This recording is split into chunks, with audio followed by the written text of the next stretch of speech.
Hola a todos, comenzamos en este vídeo el tema dedicado al estudio de la población. En este primer vídeo vamos a hablar sobre la evolución y la distribución de la población. Bien, actualmente la Tierra está poblada por más de 7.000 millones de habitantes, en concreto, actualmente por algo más de 7.800 millones de habitantes. Es lógico que este crecimiento de la población no ha sido constante a lo largo de la historia y vamos a ver algunos hitos históricos en los que se produjeron grandes cambios en la población. Empezamos hablando del Neolítico. En este periodo se va a desarrollar la agricultura y también la ganadería, la domesticación de los animales. Y esto supuso poder obtener una mayor cantidad de alimentos, lo que llevó a que aumentara la población. La población, como ya hemos dicho, va a experimentar en este momento, en el Neolítico, por primera vez, un enorme crecimiento.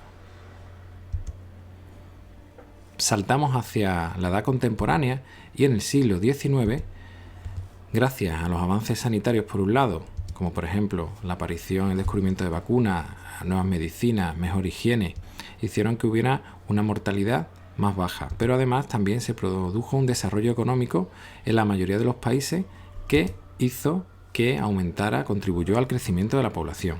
Ahí podemos hablar de este desarrollo económico, está muy relacionado con la revolución industrial. En el siglo XX se produjo también una gran explosión demográfica, un crecimiento enorme de la población. Se dio un elevado número de nacimientos y también un importante descenso en las muertes, en las defunciones.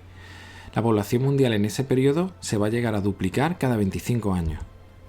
Pero hay que tener en cuenta que van a producirse ritmos distintos. En los países más ricos, por ejemplo, el ritmo de crecimiento va a ser lento, incluso va a decrecer, se va a hacer más pequeño. Y en otros, en los países más pobres, al revés, el ritmo de crecimiento será muy rápido. Ahí tenemos imágenes de una familia de un país rico y una de un país pobre. Vemos, lógicamente, la diferencia en el número de hijos. Y eso contribuye, lógicamente, al aumento de la población. En el siglo XXI, si se mantiene el crecimiento que llevamos, a finales del siglo seremos 12.000 millones de habitantes. Bien, vamos a hablar ahora sobre cómo está distribuida esa población, ya que los seres humanos, aunque se encuentran repartidos por todos los continentes, eso no está hecho de forma uniforme. Ahí tenemos un mapa del mundo en el que se ve en colores más oscuros donde hay más densidad de población, de la que hablaremos ahora, y los colores más claros donde lógicamente la densidad de población es menor, donde hay menos personas. Bien, pues esta densidad de población que hemos mencionado la vamos a definir de la siguiente forma. La densidad de población será la relación entre la población de un lugar y el espacio que ocupa ese lugar, es decir, la población total dividido por la superficie. Y el resultado nos dará en habitantes por kilómetros cuadrados. Si la densidad de población es inferior a un habitante por kilómetro cuadrado, hablaremos de territorios despoblados, y si la densidad es superior a 100 habitantes por kilómetro cuadrado, hablaremos de una zona de elevada densidad de población. ¿Por qué se distribuye la población humana en una o en otra zona? Vamos a verlo. Va a depender de factores físicos, como cuáles, como por ejemplo el clima. Habrá menos población en las zonas de temperaturas extremas, o muy frías o muy cálidas, y también en zonas donde se producen pocas precipitaciones, como por ejemplo los desiertos. También esto nos lleva a ver que en las zonas templadas serán donde más población haya, serán las zonas más habitadas. Luego el relieve también afectará. Las alturas, las zonas elevadas, van a dificultar el asentamiento de la población. Más difícil vivir y asentarse en esos lugares. Por otro lado, en las zonas llanas será mucho más fácil. También hay que tener en cuenta el tipo de suelo. Los suelos más aptos para labores agrícolas, lógicamente, atraerán a población humana. Y finalmente, pues podemos hablar de todo tipo de recursos, zonas que sean ricas en algún mineral o algún tipo de material que sea necesario para el desarrollo humano, pues lógicamente atraerán a la población. Esos serían factores físicos, pero también tenemos factores humanos, como por ejemplo factores históricos y políticos, la tradición o temas de ciudades más importantes porque sea la capital de un país, etc. Luego hay factores económicos. La riqueza o pobreza de un país afectará a su población, ya que los países más ricos, más desarrollados, van a atraer población de otros lados. Hablando de esto, también tenemos que hablar de la superpoblación. La superpoblación nos referimos a las zonas que están muy pobladas. Eso en principio no debería ser un problema. Pero lo que ocurre es que el problema se produce cuando hay un desequilibrio entre la población y los recursos que hay. Eso va a llevar a que se produzca pobreza, hambre, sobreexplotación del medio natural, es decir, explotar más de lo debido el medio natural para sacar recursos, y puede llevar a emigraciones masivas hacia otras zonas. Y otro tipo de conflictos como guerra, etc.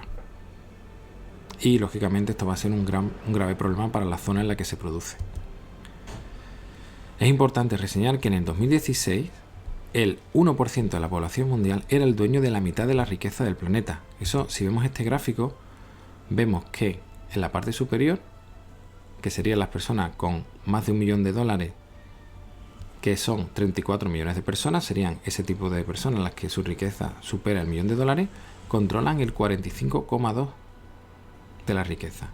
Si a eso le sumamos los que tienen entre 100.000 y $1 millón, pues vemos que la gente más rica es la que tiene en su poder la mayor parte de la riqueza del mundo. Ahí vemos el desequilibrio brutal que existe. Bien, continuamos hablando sobre la población y ahora vamos a hablar sobre los movimientos naturales de la población. Vamos a explicar un poco qué es eso. Los movimientos naturales de la población son los cambios producidos en la población debido a factores biológicos. Y ahí tenemos cuáles son, pues la natalidad y la mortalidad. Bien, hablemos de la natalidad. Pues la natalidad, lógicamente, es fácil de entender, es el número de nacidos, de nacimientos que se producen en un año en una población. Y se analiza mediante la tasa de natalidad, cuyas siglas son TN. La tasa de natalidad es el número de nacimientos en un año dividido entre la población total por 1000. Otro factor será la fecundidad, que nos indica el número de hijos que tiene una mujer en edad fértil. Y se analiza mediante la tasa de fecundidad general, la TFG. Sería TFG, o tasa de fecundidad general, sería igual al número de nacimientos en un año dividido por el número de mujeres de 15 a 49 años por 1000. Veamos ahora la mortalidad, pues será el número de muertes que se producen en un año en una población. Y se analiza mediante la tasa de mortalidad, TM, que será el número de fallecimientos en un año dividido por la población total multiplicado por 1000. Y tenemos también la tasa de mortalidad infantil, TMI minúscula, que será el número de fallecimientos de menores de un año durante un año dividido entre los nacimientos en un año, y eso multiplicado por 1000. Bien, pues relacionado con esto tenemos la esperanza de vida, que será el número medio de años que se espera que viva una persona que acaba de nacer.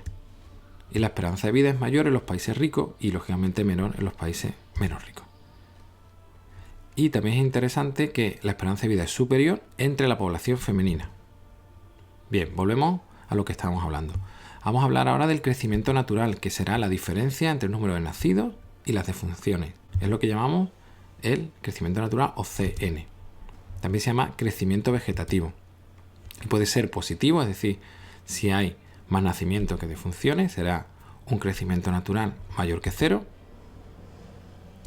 o un crecimiento natural negativo, que lógicamente tendremos menos nacimientos que defunciones. Para poder comparar entre distintas regiones usamos la tasa de crecimiento natural, que serían nacimientos menos defunciones dividido entre la población total por 100, porque así podemos comparar distintos lugares. También la tasa de crecimiento natural se puede calcular con la tasa de natalidad menos la tasa de mortalidad entre 10. Sería lo mismo.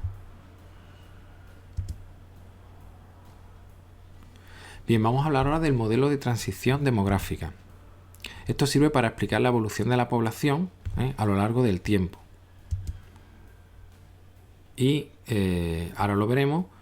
Si utilizamos este modelo en un lugar, pues veremos que la natalidad y la mortalidad pasan por varias etapas, por varias fases. Tenemos una fase inicial, que la tenemos, que vamos a tener que la natalidad y la mortalidad van a ser altas, por lo tanto el crecimiento va a ser pequeño, el crecimiento de la población va a ser pequeño. Luego tenemos una fase de transición. En esta fase la tenemos en los países occidentales en el siglo XIX. la mortalidad va a descender. La mortalidad es la línea morada. Y la natalidad se mantiene elevada. Por lo tanto, el área amarilla que tenemos ahí sería el crecimiento de la población. Como vemos, aumenta el crecimiento natural. Al final del periodo, en el siglo XX, la natalidad va a disminuir y la mortalidad se estabiliza. Vemos que la curva se va haciendo más pequeña y la mortalidad se va estabilizando, se va volviendo una línea recta. Por lo tanto, desciende el crecimiento natural. Luego tenemos la fase evolucionada, en la que la tasa de natalidad y mortalidad son muy bajas. Vemos que en la última fase tenemos pocos nacimientos, poca mortalidad, por lo tanto, el crecimiento es pequeño.